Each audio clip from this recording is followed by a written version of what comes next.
Hello guys, তোমরা সবাই কেমন আছো? আশা করি তোমরা সবাই ভালো আছো এবং তোমাদের ভালোবাসায় আমিও বিশ্বজিৎ অনেক ভালো আছি। তো লাইব্রেরি শেষ করলাম, আজিমপুর থেকে লাইব্রেরি শেষ করে এখন বাসার দিকে যাচ্ছি। বাসাটা বকশী বাজার। তো এখন আছি রাস্তায়। সপ্তাহখানিক কোনো ভিডিও বানাই না, তো ভাবলাম যে আজ কিছু কিছু কথা বলি, কিছু বিষয় ভাবতেছি যে এই বিষয়গুলো শেয়ার করি।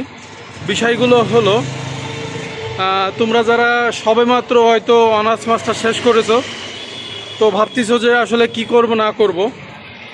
তো আমি অলরেডি 3 বছর ধরে একটা সরকারি চাকরি পাওয়ার জন্য ট্রাই চালাই যাচ্ছি। অবশ্য 4টা ভাইবা দিছি, রিটেন কয়েকটা দিছি, কিন্তু এখনও চাকরি হই নেই।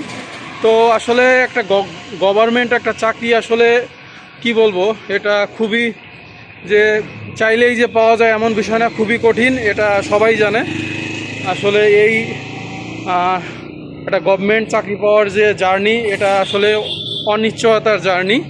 কোনো নিশ্চয়তা দেওয়া যায় না। একটা সরকারি চাকরি কেউ কনফার্ম করতে পারবে, মানে সেভাবে 100% শিওরিটি দিতে পারবে না, যে কেউ কইতে পারবে না যে আমি সরকারি চাকরি পাবই।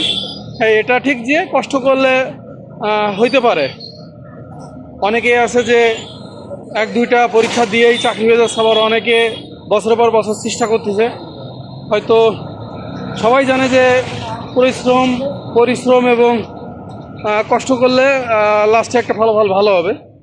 তো যেটা বলার জন্য আসলে ভিডিওতে আসা, যে যারা ওই যে অনার্স মাস্টার শেষ করে ভাবতেছে যে আসলে কি করব না করব, বা ঢাকা আসার জন্য চিন্তা ভাবনা করতেছো, যারা মেনলি ঢাকা আসার জন্য চিন্তা ভাবনা করতেছো, তাদেরকে এই কথাগুলো বলবো। আসলে ঢাকায় আসবা, কি করবা, কি করে থাকবা। আমরা কিন্তু সবাই যে ফ্যামিলি সাপোর্ট দেয় তা না, অনেকের ফ্যামিলি সাপোর্ট দিতে পারে না। আর এই জবের মার্কেটে কিন্তু ঢাকায় যদি আসতে চাও, তোমরা যারা অনার্স মাস্টার শেষ করে ঢাকা আসতে যাচ্ছ, এখানে কিন্তু অনেক খরচ। ঢাকাতে কিন্তু অনেক খরচ। অনেক ফ্যামিলি আছে সাপোর্ট দিতে পারে, আবার অনেক ফ্যামিলি আছে সাপোর্ট দিতে পারে না। তো যাদের ফ্যামিলি একটু স্ট্রং, সাপোর্ট দিতে পারবে, হয়তো ঢাকা শহরে এসে মেসে বা বাসায় থেকে পড়াশুনো করে বিভিন্ন ধরনের বই কিনা লাগে, অ্যাপ্লিকেশন করা লাগে, পরীক্ষা দিতে যাওয়া লাগে। তো সব মিলিয়ে খরচ অ্যাভারেজ এখন সব কিছুর দামও বাড়ছে। অ্যাভারেজ 8-10 হাজার টাকা খরচ আছে, 8-10 হাজার টাকা খরচ আছে। তো যারা সাপোর্ট ফ্যামিলি থেকে সেভাবে হয়তো দিতে পারবে না, অনেকেই আছে, অনেকের ফ্যামিলি আছে যে সাপোর্ট সেভাবে দিতে পারে না। তো ঢাকায় এসে হয়তো কোনো ম্যাচে উঠে টিউশনি করায় হয়তো চলতে পারবে। তো তোমাদেরকে এটাই বলবো, তোমরা যারা ঢাকা আসতে চাচ্ছ গভর্নমেন্ট জবের জন্য, হয়তো এখানে এসে থাকবা, পড়াশুনো করবা, পরীক্ষা দিবা, তা তোমাদেরকে অবশ্যই এটা বলবো যে তোমরা যারা ঢাকায় আসতে চাচ্ছ, তোমরা যে কোনো একটা লাইব্রেরির পাশে থেকো। বাসায় থেকে পড়ে এই চিন্তা করে না যে আমি চাকরি পাবো।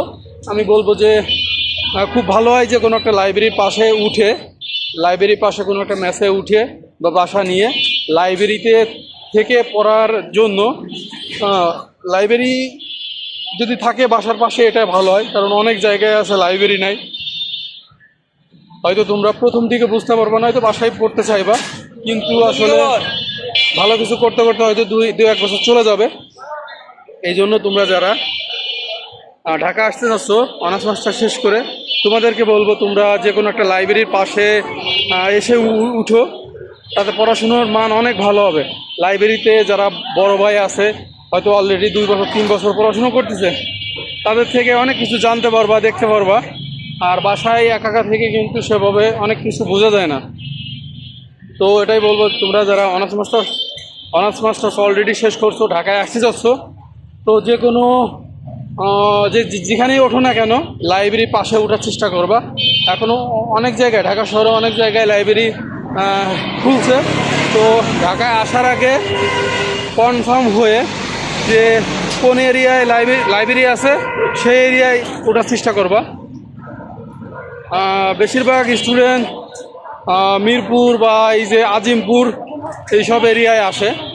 তো আমার জানা মতে আমি আজিমপুরের ভিতরে কয়েকটা লাইব্রেরি আছে। তো তোমরা যারা সারা বাংলাদেশে তোমরা যারা অনার্স শেষ করে ঢাকায় আসতে যাচ্ছ, তো তোমাদেরকে বলবো যে তোমরা আজিমপুর এরিয়ায় আসতে পারো। আজিমপুরে কনফার্ম লাইব্রেরি আছে কয়েকটা। তো লাইব্রেরির গুরুত্ব আসলে অনেক। আমি অ্যাট ফার্স্টে বাসায় 1 বছর পড়াশুনো করছি। সেটা হয়তো বা আমি মনে করি লাইব্রেরিতে এমন পড়াশুনো করে যা হচ্ছে তার হয়তো 50% পড়াশুনো হয়েছে, কিন্তু হান্ড্রেডে 80% বা 90% পড়াশুনো যদি করতে চাও, তাহলে আমি বলবো অবশ্যই লাইব্রেরি থাকলে ভালো হয়। যে কোনো বাসায় ওঠো না কেন, তোমরা প্রথমে ঢাকায় এসে যদি উঠতে চাও তো লাইব্রেরি পাশে উঠো।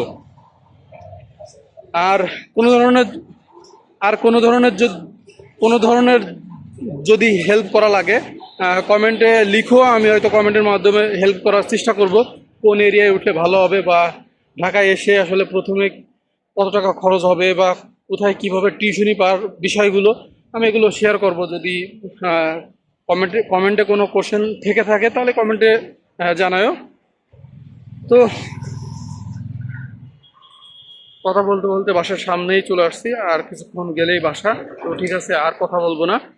তো ঠিক আছে, ভালো থেকো। হয়তো পরবর্তীতে আবার কথা হবে অন্য কোনো বিষয়ে। ঠিক আছে, ওকে, ভালো থেকো। ওকে, বাই।